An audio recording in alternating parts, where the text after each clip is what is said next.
On commence par les preuves fondamentales parce que je trouve que les questions séparées, c'est plus facile de se concentrer, enfin, en tout cas, c'est plus facile de concentrer sur un cas clinique. Et donc, je préfère garder les cas cliniques pour la fin. L'idée de cette section, c'est que ça doit être interactif. Donc, si jamais vous avez des questions, vous n'hésitez pas à interrompre. On ne fait pas comme sur les webinaires où vous posez les questions qu'à la fin. Ça va pour vous? Alors, on y va. Quels sont les mécanismes d'action et les effets physiologiques du propofol? Bon, ça, c'est une question de cours. Enfin, je ne sais pas si sur le propofol spécifiquement, il y a eu des questions, mais par contre, les questions sur la pharmacodynamie, donc sur les récepteurs, c'est assez fréquent dans le concours. Donc, le propofol, en fait, il agit sur ce récepteur, le récepteur qu'on appelle GABA-A, enfin GABA. Les récepteurs GABA, en fait, ce sont des récepteurs qui intéressent tout le système nerveux central. Et le GABA-A, il est spécifiquement situé au niveau du cortex. C'est un récepteur c'est qu'on appelle un canalorécepteur. Donc, en fait, ça veut dire que c'est un récepteur qui a un canal ionique et donc, quand le GABA se fixe sur ce canal, ça va ouvrir le canal et faire entrer des ions chlore dans la cellule. Les ions chlore, sont des ions qui sont chargés négativement, hein, c'est chlore moins. Et donc, en fait, quand un récepteur GABA est ouvert et que le chlore rentre dans la cellule, ça va entraîner ici une hyperpolarisation de la membrane. Vous voyez ici le voltage en fonction du temps. Quand le récepteur GABA s'ouvre, la membrane s'hyperpolarise. Donc, c'est la différence de se dépolarise. Et donc, en fait, c'est un récepteur qui a un inhibiteur de signal. Vous voyez ce que je veux dire ou pas? Quand on met un certain nombre de. Donc, le récepteur GABA, en fait, il est sensible à plein de choses, notamment un certain nombre d'hypnotiques, mais pas seulement. Les benzodiazépines, ce sont des hypnotiques, mais c'est aussi un récepteur Alors là, on ne vous le dit pas, mais il y a regardez ici, l'éthanol joue dessus. Et donc, tous ces récepteurs, donc que ce soit les barbiturates, le phénobarbital, l'étomidate, le propofol, les halogénés, les benzodiazépines, toutes ces molécules vont favoriser l'ouverture du canal chlore. Ça va favoriser l'entrée de chlore dans la cellule quand le GABA se fixe sur le récepteur. Et donc, ici, vous avez l'effet des anesthésiques. Vous voyez ici? Ça décale la courbe de dépolarisation dans le temps. Et la courbe d'hyperpolarisation, elle va être prolongée dans le temps. Et donc ça explique que ça va entraîner une inhibition de la synapse de manière durable. Donc les anesthésiques renforcent l'inhibition de la synapse de manière durable par l'entrée de chlore dans la cellule, de manière facilitée par le récepteur GABA. Donc c'est un récepteur qui est hyper important dans l'anesthésie. C'est pour ça que cette question-là, on peut vous la poser sur quels sont les mécanismes d'action, les effets physiologiques du propofol. On peut changer le propofol par étomidate, halogéné, benzodiazépine. La réponse est à chaque fois la même en fait. Donc la réponse complète que vous proposez, ce sont donc c'est la cible du propofol, c'est le récepteur GABA-A. Il y a un récepteur, on appelle ça GABA-A parce qu'en fait il y a un récepteur GABA-B. Le récepteur GABA-B, il est plutôt cité dans la moelle. Et l'agoniste GABA-B, c'est le baclofène. Peut-être que vous en avez entendu parler, c'est un médicament qu'on utilise par exemple dans les spasmes ou alors dans les douleurs aussi. Donc le GABA-B va inhiber les neurones de la moelle et ça va diminuer les spasmes typiquement chez les neurolésés ou les blessés médulaires. Donc on revient sur le GABA-A, qui lui est donc d'origine centrale. Donc ça facilite l'entrée de chlore dans le neurone et ça va donc avoir un effet hyper polarisant. Donc le contraire de dépolarisant. Donc son rôle physiologique, c'est donc de renforcer, c'est un système inhibiteur qui agit au niveau central, et donc ça va diminuer l'excitabilité neuronale et ça va diminuer la transmission synaptique.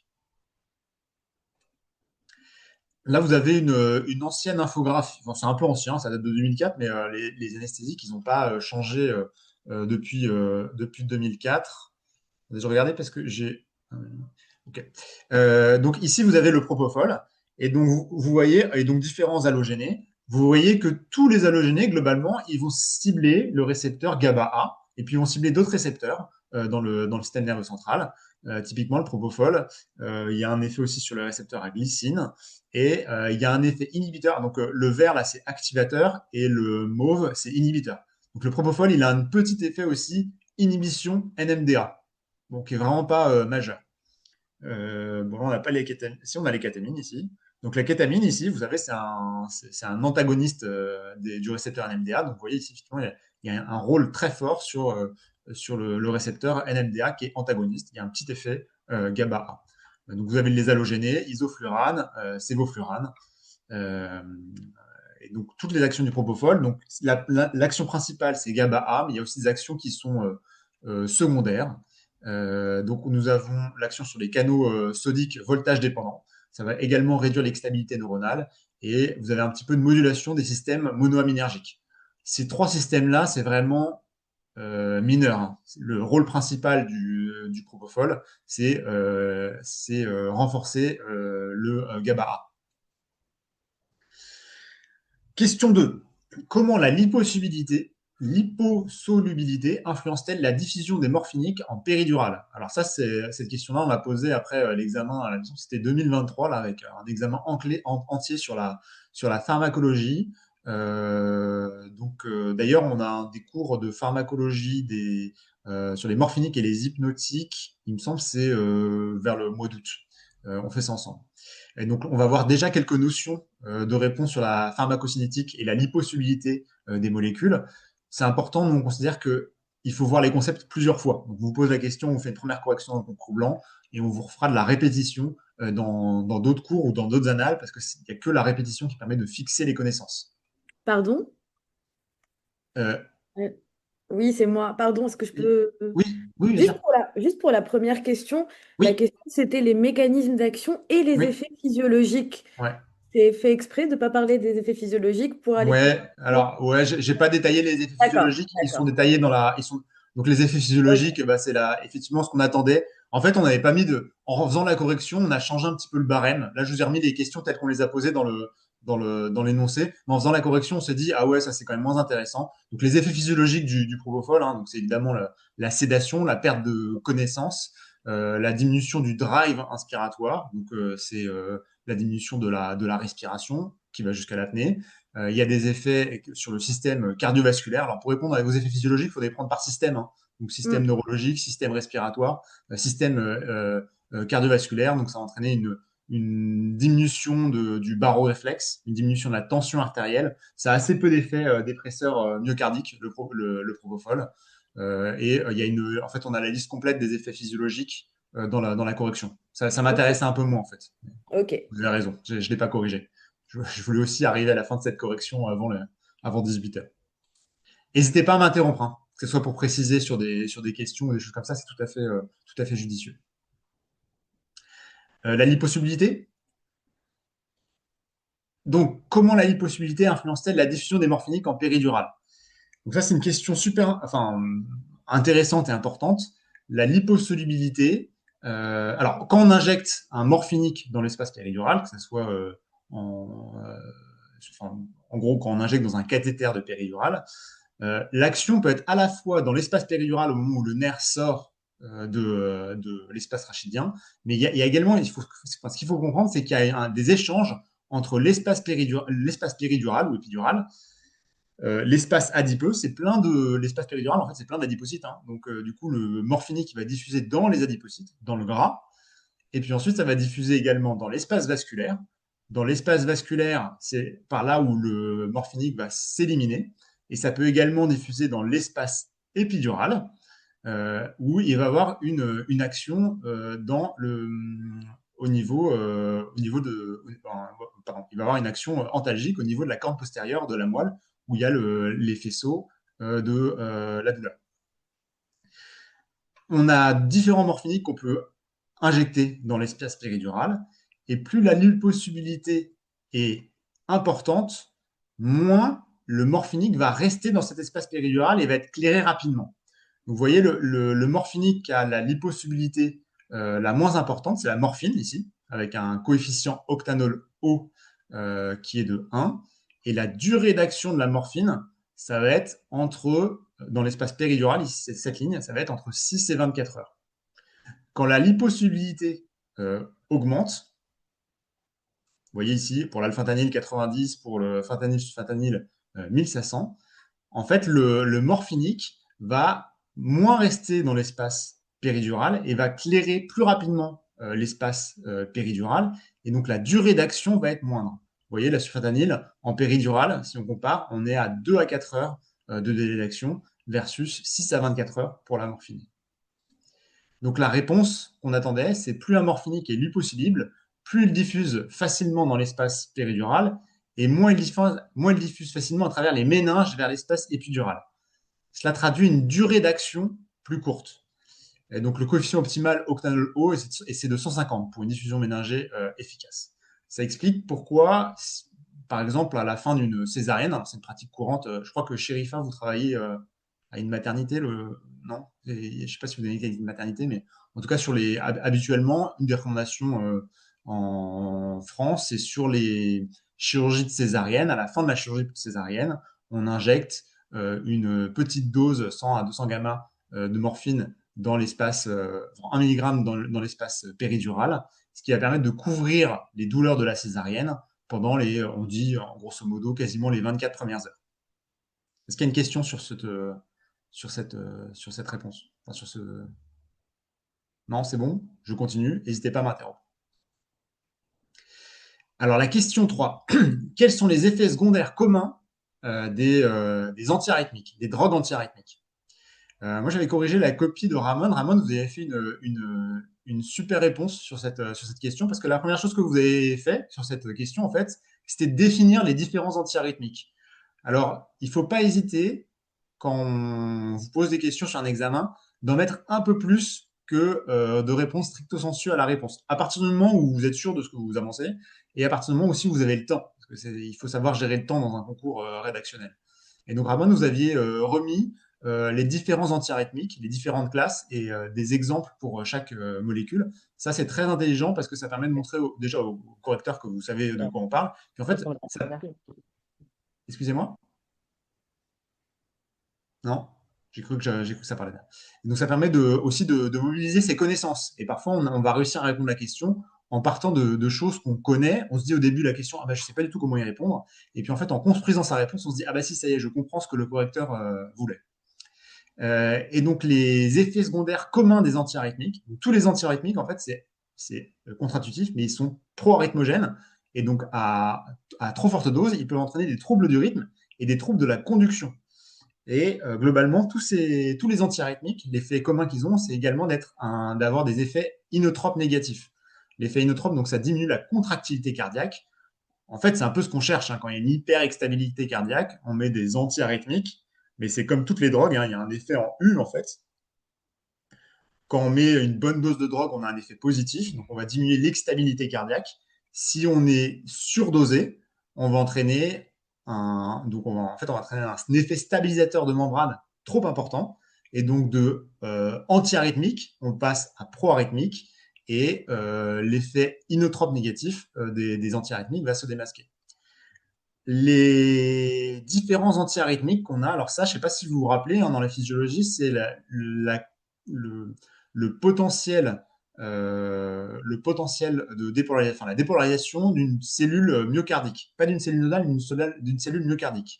Et en fait, on définit 4 phases dans ce potentiel de dépolarisation. Il y a la phase 4, qui est la phase en fait où la cellule est hyperpolarisée, enfin, ou en tout cas repolarisée, pas forcément hyperpolarisée, mais repolarisée. Il y a la phase 0 qui correspond à une entrée rapide de sodium dans la cellule et qui va entraîner une dépolarisation. Il y a une phase qu'on appelle 1, qui est une phase de rectification partielle avec une sortie de potassium et de chlore de la cellule myocardique. Puis il y a une phase de potentiel de dépolarisation prolongée qui est liée à une entrée de calcium dans la cellule. Et enfin, il y a la repolarisation retardée qui survient avec une sortie de potassium de la cellule. Donc ça, c'est les 4 phases en fait. 4, c'est l'état de base. 0, dépolarisation. 1, repolarisation précoce. 2, le plateau de potentiel lié à l'entrée de calcium dans la cellule. Et 3, la repolarisation tardive. En fait, les classes des antiarythmiques, ça correspond à des médicaments qui agissent sur différents moments de cette repolarisation. Je ne sais pas si vous saviez ça. C'est comme ça qu'on peut les apprendre et les retenir facilement. Les antiarythmiques de classe 1, c'est des bloqueurs du canal sodium. Donc c'est lié, ça va empêcher, enfin, ça va diminuer l'entrée rapide et massive de sodium dans la cellule. Typiquement, c'est la lidocaïne. On connaît bien sur l'effet plutôt, nous, quand on parle de lidocaïne ou globalement d'anesthésiques locaux, on sait que c'est des bloqueurs du canal sodique. On utilise cette fonction bloqueur de canal sodique au niveau des nerfs. Et si jamais il y a un passage systémique, eh ben, on sait que y avoir des effets secondaires et de l'intoxication des anesthésiques locaux, ça va notamment entraîner des troubles de conduction et des troubles de la repolarisation, des troubles du rythme cardiaque. C'est lié à cet effet-là, en fait. Donc, les classes 1, ça empêche le sodium d'entrer dans la cellule. Il n'y a pas d'antiarythmique qui joue sur cette phase-là, pas de médicaments spécifiques. Il y a les anti-arythmiques de classe 4 qui sont des bloqueurs du canal calcium, le canal calcium de type L, qui permettent le maintien du potentiel de la dépolarisation prolongée au niveau de la cellule myocardique. Donc là, c'est les classes 4, c'est des inhibiteurs de la phase 2 du potentiel de la cellule myocardique. Les antiarythmiques de classe 3, c'est principalement l'amiodarone, mais le sotalol, attention parce que le sotalol c'est un bêta-bloquant mais qui a un effet antiarythmique de classe 3, c'est un peu particulier, va avoir un effet sur la classe 3, donc ça va inhiber les canaux potassiques qui vont entraîner la rectification retardée du potentiel d'action de la cellule du cardiomyocyte. Et enfin, on a les classes 2, qui sont les bêta-bloqueurs, et eux qui agissent. En fait, c'est compliqué parce qu'ils agissent pas vraiment là, les bêta-bloqueurs. Les bêta-bloqueurs, ils agissent sur les cellules nodales principalement. Donc, en fait, ils agissent dans la phase 4, mais c'est pas sur cette figure-là qu'on peut les représenter. Ça, c'est une dépolarisation de la cellule du cardiomyocyte, de la cellule musculaire, et les bêta-bloqueurs, ils agissent surtout sur la cellule nodale, sur le potentiel d'action de la cellule nodale. Une fois que l'on a dit tout ça, donc là on a un tableau qui correspond à la même. Donc où est-ce qu'ils agissent? Donc les classes 1, on en a parlé sur les canaux sodiques de la cellule myocardique, chloroquine, lidocaïne, flécaïne. Les classes 2, donc ça agit sur les récepteurs bêta 1 et bêta 2 des cellules nodales. Les classes 3, ça agit sur les canaux potassiques, donc la phase 3 du potentiel de dépolarisation des cellules myocardiques et nodales. L'exemple typique, c'est l'amiodarone. Et les canaux calciques, ça agit sur les cellules nodales, mais aussi sur les. Là, c'est une erreur, hein, ça agit également sur les cellules myocardiques, le potentiel prolongé, type L. Est-ce que c'est clair sur les différents antiarythmiques ou est-ce que vous avez des questions sur les antiarythmiques?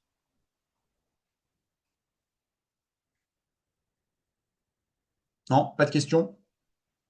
Alors, on continue. On reverra les différents antiarythmiques quand je vous ferai le cours sur l'anesthésie pour la chirurgie cardiaque. Et globalement, c'est un cours un peu plus large sur tout ce qui a trait à la cardiologie pour l'anesthésiste réanimateur. Et donc, comme je sais qu'en général, on n'est pas fan de ça, j'ai fait un petit focus sur les troubles du rythme, les troubles de la conduction, la gestion du pacemaker, la gestion des antiarythmiques. Donc ça, on le reverra une seconde fois quand je vous fais le cours sur tout ce qui a trait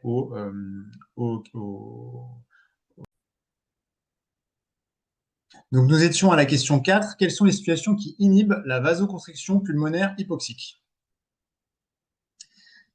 Alors, la vasoconstriction pulmonaire hypoxique, c'est un grand sujet qui plaît beaucoup aux anesthésistes réanimateurs.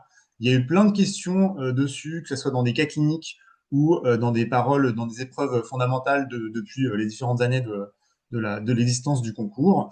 Et donc, on va vous la rappeler plusieurs fois. Je pense que le docteur Mayou va vous en parler au moment du cours sur la ventilation artificielle. Donc, la vasoconstriction pulmonaire hypoxique, le but de la vasoconstriction pulmonaire hypoxique, c'est de rééquilibrer les rapports ventilation-perfusion. Je fais un bref rappel et je vous réexplique si jamais vous n'aviez pas compris les choses. Donc, vous savez que dans le poumon, il y a des zones qui sont ventilées, perfusées. Dans le poumon parfait, toutes les zones ventilées sont perfusées et toutes les zones perfusées sont ventilées. Et donc, ça équivaut à dire qu'il y a un rapport ventilation-perfusion qui est égal à 1. Il y a autant les alvéoles perfusées sont toutes ventilées et vice-versa. Ce qui se passe, c'est que parfois, la vie fait qu'il y a des alvéoles qui vont être moins bien ventilées, qu'il y ait un obstacle endobronchique, qu'il y ait un pneumothorax, une sténose tumorale. Et donc, on a une zone qui va ne plus être ventilée. C'est la représentation que vous avez ici sur le schéma de gauche. Donc l'alvéole supérieure, celle qui apparaît en jaune, là, elle n'est plus ventilée et pourtant elle est encore perfusée. Ce qui se passe, c'est que du coup, le sang qui va passer par cette alvéole va être désoxygéné. En fait, il ne va pas pouvoir s'oxygéner correctement. Et donc, on a du sang désoxygéné qui vient de l'alvéole jaune, on a du sang oxygéné qui vient de l'alvéole blanche qui est normalement ventilée. Et le problème, c'est que le cumul de sang oxygéné et désoxygéné, en fait, la saturation d'hémoglobine, la saturation de l'hémoglobine en oxygène fait que quand on fait la moyenne de sang oxygéné et désoxygéné, et ben en fait, on a du sang qui a tendance à se désoxygéner. Et vous voyez, par exemple, dans cet exemple-là, on nous sort avec une PaO2 qui a 65 mm de mercure.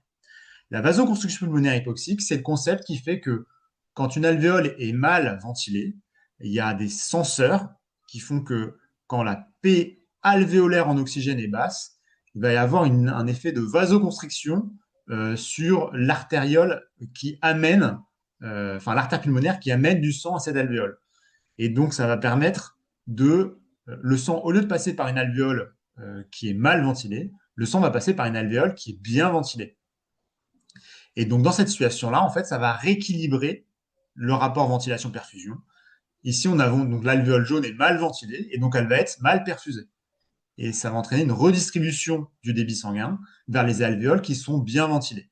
Et donc, dans cette situation-là, on se retrouve avec un rapport ventilation-perfusion qui est bien meilleur et une PaO2 qui a 107 mm de mercure. Donc, la vasoconstriction pulmonaire hypoxique, le but de la VPH, c'est de rééquilibrer les rapports ventilation-perfusion et de diminuer l'hypoxie qui résulte de en fait l'effet Chant, limiter en fait l'effet Chant. Les situations, donc on va essayer de se battre contre les situations qui inhibent la vasoconstriction pulmonaire hypoxique, parce qu'en fait la VPH c'est un phénomène qui est physiologique et qui est plutôt positif. Donc là, je vous ai remis donc la physiopathologie. Donc il y a une vasoconstriction des territoires dans lesquels il y a une basse PA, grand A, ça veut dire une pression alvéolaire en oxygène qui est basse. Ça va permettre de redistribuer le débit vers les zones bien oxygénées. Et à la fin, ça optimise les rapports ventilation-perfusion. Et donc la P petit a, la pression artérielle en oxygène à la sortie du poumon. Comment ça marche? Alors, c'est parce que c'est une question qui a déjà été posée dans les annales. Donc, comment ça fonctionne en fait? Donc, le stimulus, c'est la PaO2. Et en fait, les mécanismes qui sont en jeu sont un peu différents si c'est une vasoconstriction pulmonaire hypoxique dans une situation aiguë ou dans une situation chronique. Dans une situation aiguë, ce qui se passe, c'est que le senseur, ça va être la mitochondrie, en fait. La mitochondrie au niveau de l'artériole, de l'artère pulmonaire qui vont, en fait, comme il y a moins d'oxygène, et ben, ça va permettre la mitochondrie va moins bien fonctionner et ça va permettre de traduire le signal. Donc la transduction du signal passe principalement par l'inhibition des canaux potassiques qui sont donc les KV, c'est les canaux potassiques qui sont voltage dépendants. Ça va entraîner une dépolarisation de la cellule, une ouverture des canaux calciques. Et quand il y a du calcium qui va rentrer dans les cellules musculaires lisses au niveau des artères, des artères pulmonaires, ça va entraîner une contraction de la cellule musculaire lisse de l'artère pulmonaire.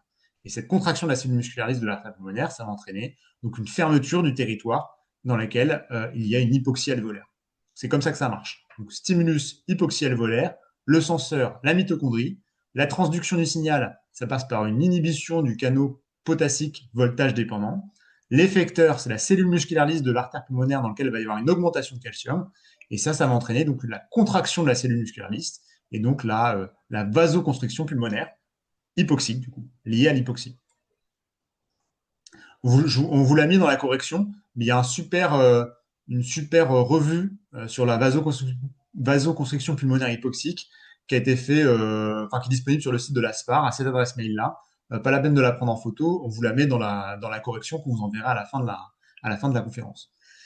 Donc finalement, maintenant qu'on peut corriger la question, quelles sont les situations qui inhibent la vasoconstriction pulmonaire hypoxique? Eh ben, il y a l'alcalose métabolique ou l'alcalose respiratoire, l'hypocapnie et surtout certains médicaments vasodilatateurs. Donc l'allotane, les anticalciques, nicardipine, verapamil, nifedipine, les IEC et les ARA2. Au contraire, il y a un médicament qui renforce la vasoconstriction pulmonaire hypoxique, c'est le Vectarion ou l'almitrine. Alors, c'est assez peu utilisé parce que le problème, c'est que quand on renforce la VPH, on augmente l'hypertension pulmonaire. Donc, faut le faire avec parcimonie. Mais le couple Vectarion NO, ça permet d'améliorer les rapports ventilation-perfusion, notamment parce que la limitrine, ça renforce la VPH. Des questions sur la VPH? Non? Ok. La question 5 Pardon? était... Pardon, désolé. Oui, Pour les situations, enfin les médicaments qui inhibent, vous mettez allotane seulement l'allotane? Parce que classiquement, les halogénés, on les les, évite. les halogénés de manière générale. Oui, d'accord, ok, Mais, parce qu'il y avait écrit mais, allotane. Ok, ouais, mais l'allotane, c'est vraiment très décrit pour l'allotane. ok, Les autres aussi, les autres fonctionnent. ouais. Après, les autres, par exemple, le sévoflurane, on sait que c'est un effet bronchodilatateur aussi. Donc finalement, l'effet net sur sur les rapports ventilation-perfusion, bah, ils sont mixtes parce que, ok, ça va diminuer la vasoconstriction pulmonaire hypoxique, mais comme ça va limiter également la bronchoconstriction, ça peut améliorer la ventilation de territoires mal ventilés. Oui, mais comme classiquement en ventilation unipulmonaire, on ne met pas d'halogénés, etc. C'était Ouais, juste ah non, on pour... évite les halogénés, ouais, tout à fait. Voilà, Du fait de cet effet. Et ouais. c'est l'ensemble des halogénés sont potentiellement pourvoyeurs de diminution d'inhibition de la vasoconstriction pulmonaire hypoxique. Ok. Et de même, à ma connaissance, nifedipine et nicardipine sont plus pourvoyeurs que le verapamil, par exemple. Ouais. Alors la question 5, pourquoi l'utilisation de protoxyde d'azote est risquée chez un patient avec un pneumothorax non drainé? Alors, cette question, on ne sait pas si ça pourrait tomber, mais ça, pourquoi pas. Alors, le problème du protoxyde d'azote, c'est que ça diffuse extrêmement rapidement. Ça diffuse plus rapidement en fait alors pas forcément que le CO2, mais en tout cas que l'oxygène, c'est sûr. Et donc en fait, ce qui se passe, c'est que si on met du protoxyde d'azote à un patient qui a un pneumothorax ou de manière générale une cavité d'air qui s'est créée, ça va augmenter le volume de cette cavité d'air. Parce que dans le pneumothorax, initialement, bah, vous avez de l'oxygène et de l'azote. Et puis dès que vous allez mettre du protoxyde d'azote, ça va se mettre à diffuser dans cette cavité. Enfin, d'abord dans le sang, puis après dans la cavité. Et ça va remplir la cavité, ça va augmenter la pression partielle en protoxyde d'azote dans la cavité et augmenter la taille de la cavité. Donc en fait, on peut provoquer un pneumothorax compressif en mettant du protoxyde d'azote chez un patient qui a un pneumothorax. La deuxième chose que ça peut faire, c'est au moment où en fait on arrête le protoxyde d'azote. Donc imaginez, vous avez du protoxyde d'azote dans une cavité du pneumothorax, et le protoxyde d'azote va se mettre à faire, si vous arrêtez l'administration de protoxyde d'azote, ça va se mettre à diffuser dans l'autre sens.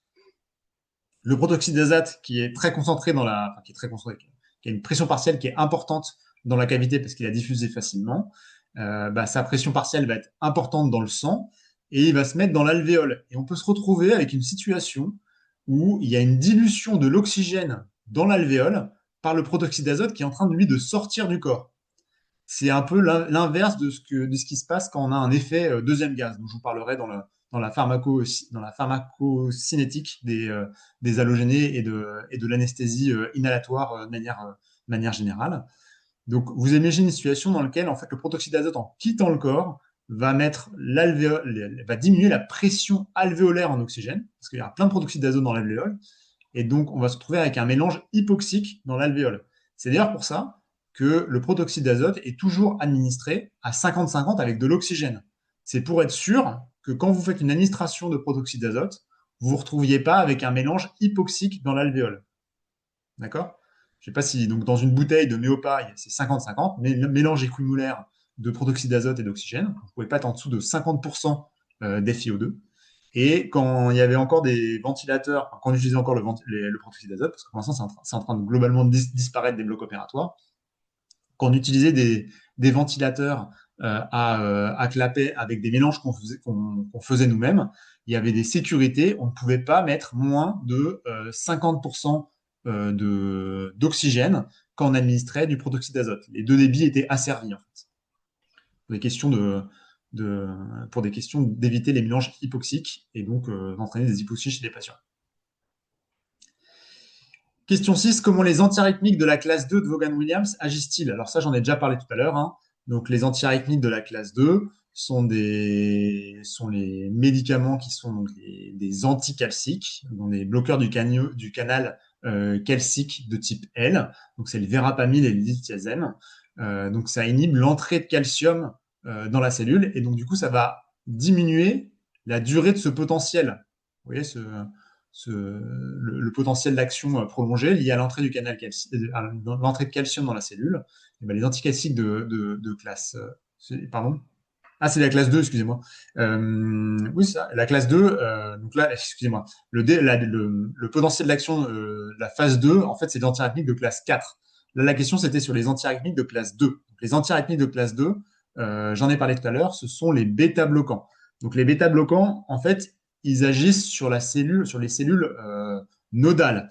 Ils ont un effet, en fait, ils ont un effet inotrope négatif dans la cellule, dans le cardiomyocyte, dans la cellule, dans le cardiomyocyte, donc dans la cellule musculaire, et ils ont un effet chronotrope et bathmotrope négatif dans la cellule nodale, par l'inhibition de la phase 4. Alors, comment ça marche, un bêta-bloqueur? Donc, vous avez ici le récepteur bêta. Le récepteur bêta, en fait, c'est un récepteur à protéine G, donc c'est couplé en fait, la- le- une, une protéine qui va être phosphorylée par l'adénylcyclase, et donc ça va entraîner une cascade de phosphorylation dans la cellule. La première phosphorylation que ça va faire, c'est que ça va phosphoryler le canal calcique, là, dont je vous parlais tout à l'heure, là, le canal de type L. Ça va favoriser du coup l'entrée de calcium dans la cellule et ça va également favoriser la recapture du calcium au niveau du réticulum sarcoplasmique. Donc cette grosse structure intracellulaire qui permet de recapturer le calcium qui traîne dans la cellule en fait pour décontracter le cardiomyocyte. Le cœur fonctionne bien parce qu'il est capable de se contracter, mais aussi parce qu'il est capable de se décontracter efficacement. C'est ce qu'on appelle la fonction diastolique, la fonction de décontraction cardiaque. Donc le récepteur bêta, à la fois augmente la contraction cardiaque, mais il va également améliorer le lusitropisme, c'est-à-dire la façon dont le cœur se décontracte. Le calcium dans la cellule va également avoir une action sur directement la troponine C et la façon dont la troponine se détache la facilité avec laquelle la troponine se détache des chaînes de myosine et donc la facilité avec laquelle la cellule cardiaque se contracte. Donc tout ça, c'est une cascade de phosphorylation intracellulaire. Et donc les antiarythmiques de classe 2, donc les bêta-bloquants, vont donc inhiber ce récepteur-là et vont inhiber toute cette cascade. Ici, vous avez le plus intéressant sur cette diapo, c'est ces courbes ici en bas. Vous avez le pattern de la contraction-décontraction d'une cellule au repos, donc c'est la courbe ici, et d'une cellule qui est stimulée par le récepteur bêta. Donc la première chose que ça va faire, ça va accélérer la fréquence de contraction. Vous voyez, la courbe, elle démarre, ça va démarrer plus vite, ça va se contracter plus haut. Ici, vous avez le pic de contraction, donc c'est le 2, et ça va également se décontracter plus vite. Ici, c'est le 3. Donc la stimulation bêta, de dobutamine, sur une cellule cardiaque, ça va entraîner ces trois actions-là. Ça va entraîner la fréquence de contraction, donc un effet chronotrope positif. Ça va entraîner une augmentation du pic de contraction, donc un effet inotrope positif. Et ça va améliorer la décontraction cardiaque, donc la relaxation cardiaque, donc un effet lusitrope positif. Quand on a un bêta bloquant, on fait exactement l'inverse de ça. C'est-à-dire que vous imaginez, là, il faudrait faire une troisième courbe qui va se contracter plus lentement, qui va se contracter moins haut, donc un effet inotrope négatif, et qui va un peu qui va altérer un peu la relaxation cardiaque. Donc finalement, comment les antiarythmiques de classe 2 agissent-ils? Donc ils vont agir en bloquant les récepteurs bêta 1 et bêta 2. Donc ça va diminuer le potentiel d'action, donc la dépolarisation spontanée des cellules nodales. Donc ça, c'est un effet sur le nœud sinusal et sur le nœud atrioventriculaire. Ça va entraîner un effet chronotrope, donc c'est la fréquence qui est moindre, un effet dromotrope, donc ça c'est la conduction qui est plus lente, et un effet bathmotrope, donc ça c'est l'excitabilité qui est moindre. Ça va également entraîner un effet inotrope négatif qui est expliqué par l'absence de phosphorylation du canal calcique voltage dépendant dont je vous ai parlé juste avant. Et ça va entraîner un effet lusitrope. Donc lusitrope, c'est la relaxation. Donc un effet lusitrope négatif expliqué par l'absence de phosphorylation du phospholongant. Phospholongant, c'est une petite protéine ici, PL, qui agit au niveau du réticulum sarcoplasmique en fait, qui inhibe la recapture de calcium par, par des canaux calciques, enfin des pompes à calcium qui permettent de recapturer le calcium du cytosol vers le réticulum sarcoplasmique. Donc ça, c'est tous les effets des bêta-bloquants.